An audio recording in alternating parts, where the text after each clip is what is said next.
Sementara itu, para kader Golkar Muara Enim mengancam kepada pengurus DPD Golkar Sumsel mendukung Anies Baswedan di Pilpres 2024 jika tuntutan mereka dalam aksi demo tidak dipenuhi.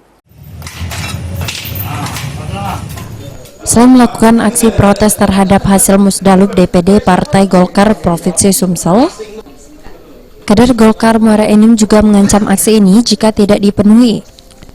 Maka kader Golkar Kabupaten Muara Enim akan melakukan dukungan terhadap pasangan Anies Baswedan pada Pilpres 2024 mendatang.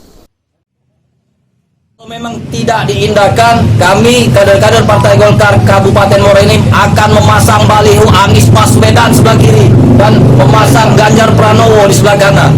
Karena kami tidak percaya lagi dengan Ketua Umum Pak Haji Airlangga kalau dia tidak mengindahkan tuntutan kami ini. Oleh karenanya, kader Partai Golkar Kabupaten Muara Enim berharap pengurus DPD Partai Golkar Sumsel segera mengambil tindakan dan menyelesaikan permasalahan dan tidak ada perpecahan di antara kader Golkar yang sudah berjuang di daerah. Mardian Syah, PAL TV.